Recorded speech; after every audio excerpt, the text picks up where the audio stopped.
Welcome to the deep dive. And today we're diving into Martin Luther's large catechism, specifically his take on Commandments 4 through 10. Yeah, so our mission, if you will, is to understand Dr. Luther's perspective. What did these mean to him? And what did he think the practical results should be? Exactly, using excerpts from his large catechism as our guide. Okay, let's dive in. The large catechism, it sounds, well, substantial.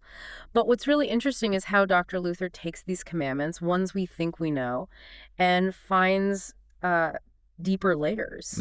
It's not just about rules. He really gets into the why these commands matter and how he saw them shaping, well, everything. Daily life, society. Let's start with number 4. Honor thy father and thy mother. This is the first one about our neighbor, right? And Luther immediately makes a key distinction. It's not just love your parents. Indeed, he zeroes in on honor. And for him, honor includes love, yes, but it's bigger. It involves modesty, humility, a real deference. He actually says parents are in God's stead. In God's stead. So like God's representatives in the family structure. Pretty much, holding a unique position and authority given by God. Right. So it's about respecting that role. And here's something potentially challenging.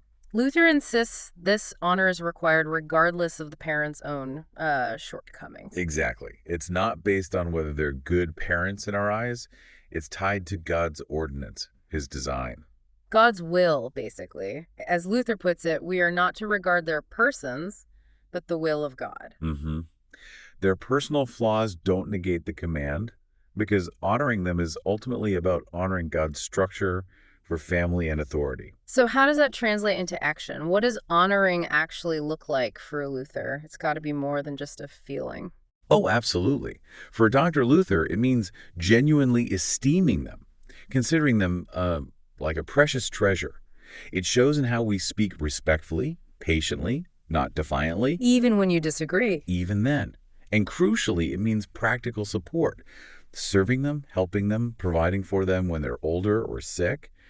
He sees this as direct service to God. Wow. So caring for aging parents isn't just a family duty, it's holy work. That's exactly how he frames it. He even says fulfilling this commandment is a greater, holier work than, say, the monastic vows that were so highly regarded back then. Why? Because it's directly commanded by God. Precisely. He argues, if you want to do good works, what's better than obeying a direct command from God himself? It outweighs any human-invented religious practice in his view. And there's that promise attached, that thou mayest live long upon the land. How did Luther understand that? Not just reaching 90, right? No, not just long years. He saw long life as encompassing broader well-being, things like health, a stable family, peace in the community, even good government. So obedience contributes to a flourishing life overall. That's his view. And disobedience. Well, he suggests it can lead to negative consequences, maybe even cutting life short. Which connects to his ideas about authority more generally, doesn't it? It's not just parents. Correct. Dr. Luther extends this principle of honor and obedience. He includes teachers, employers or masters, and the civil government. He sees them as extensions of that parental authority structure. All deserving similar respect, within God's limits, of course. Within God's limits, yes. It's a hierarchical view, starting in the home and extending outward. And he's pretty blunt about the consequences of disobedience, isn't he? He connects it to society breaking down. Very blunt. He sees it as disrupting God's order, leading to chaos, and ultimately drawing God's judgment.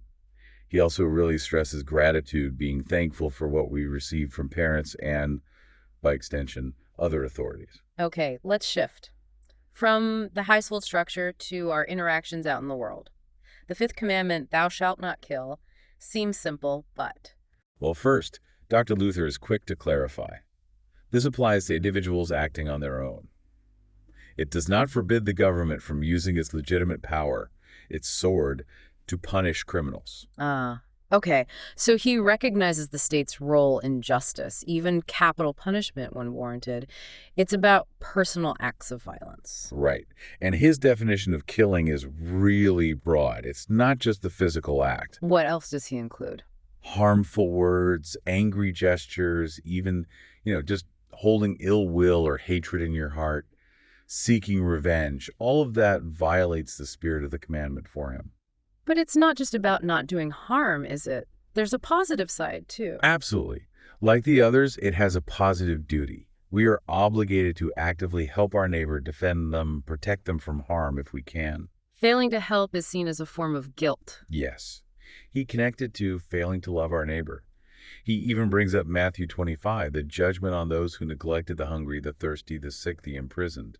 Failing to care is a violation. And this applies even to enemies. That sounds incredibly difficult. It is. But Luther insists, yes, even enemies. He calls for gentleness, patience, kindness, leaving vengeance to God, trusting God to handle it, rather than taking matters into our own hands. He contrasts this kind of action with the perceived holiness of monks at the time. Right. He argues this loving enemies, helping neighbors is true good work, far more than specific religious routines. Okay, moving to the sixth. Thou shalt not commit adultery. Protecting the neighbor's spouse. Again, Luther expands on the obvious meaning. Yes, what's insightful is he sees it covering all kinds of unchastity, not just the act itself, but anything that incites it in pure thoughts, words, actions. It's a call for purity of heart and body. And is there a positive duty here too? There is. To resist unchastity in ourselves, obviously, but also to actively help our neighbor maintain their honor and chastity, maybe offering protection, support, or just good counsel. He also places a very high value on marriage itself, doesn't he? Oh, immensely high. He views marriage, the estate of matrimony, as divinely set up, blessed by God, necessary for society, and honorable. He even says it precedes all other estates or roles in life, Including religious orders. including them. He sees it as the God-given foundation for raising children in God's service. And that view leads him to be critical of lifelong vows of celibacy, especially if someone struggles with it. Exactly. If someone in a religious order found chastity difficult, Luther basically said they should leave and marry, because marriage is the God-ordained way for most people to live chastely. He also links maintaining chastity within marriage to, well, love and getting along. Yes, he emphasizes that love and harmony within the marriage are crucial supports for maintaining chastity and faithfulness. Okay, Commandment 7, thou shalt not steal, protecting property. This feels very relevant today. And Luther's definition of stealing is, again, broad. It's not just breaking and entering. It's any way you wrongfully get hold of what belongs to your neighbor. So things like shady business deals, unfair wages. Precisely. He really goes after dishonesty in the marketplace, selling shoddy goods, using false weights and measures, paying workers unfairly, exploiting someone's need. These are all forms of theft in his eyes, even if done by outwardly respectable people. He doesn't mince words. I remember reading he even criticized the church leadership in Rome on this point. He did, quite boldly. He called the Holy Chair at Rome something like the supreme protector of all thieves, because he saw them as unjustly taking wealth. It shows how seriously he took economic justice. And following the pattern, there's a positive duty here as well. Not just don't steal, but actively protect your neighbor's property and work for their benefit, especially if you're paid to do so, like an employee or manager. Promote their advantage. what does he say happens if people don't do this? If they're greedy and dishonest? He talks about consequences, both divine punishment eventually, but also earthly troubles. Dishonesty doesn't ultimately pay, is his view. He even says the government has a role here to regulate trade and protect the poor from exploitation. Okay, Commandment 8. Thou shalt not bear false witness against thy neighbor. Protecting reputation. Very relevant in our age of information and misinformation. Absolutely. Luther starts with the primary meaning. Yeah. Lying in a court of law, false accusations that pervert justice. That's the core. But he expands it naturally. Of course. He points out how often godly preachers, and even the Word of God itself, are slandered and misrepresented. That's bearing false witness too. And what about just everyday gossip and talk? He strongly prohibits all sins of the tongue: slander, backbiting, spreading rumors, speaking evil of others. Does he give any guidance on how to handle it if you do see or hear about a neighbor doing wrong? You can't just ignore everything, can you? No, he's practical. He advises going to the person privately first. If they don't listen, maybe take one or two others along. Public rebuke is only a last resort, and only if the sin is public and undeniable. But the default should be. The default should be to cover your neighbor's sins and weaknesses whenever you can. Put the best possible construction on what you hear about them. Assume the best, basically. The power of the tongue, for good or ill. Immense power, he says. Okay, finally, the last two together, 9 and 10. Thou shalt not covet your neighbor's house, wife, servants, property. These seem to go deeper into our thoughts. Exactly. That's the key insight. While they were given in a specific Jewish context where wives and servants were viewed somewhat as property, Luther sees a broader principle. Since adultery and theft are already forbidden. These must be about something else, the desire. Precisely. These commandments forbid even desiring or scheming to get what belongs to your neighbor, even if you try to do it with a show of legality or through clever, subtle means that ultimately disadvantage them. So, plotting to get their job or subtly trying to lure away their spouse, even if you don't actually do the final act yet? That's the idea.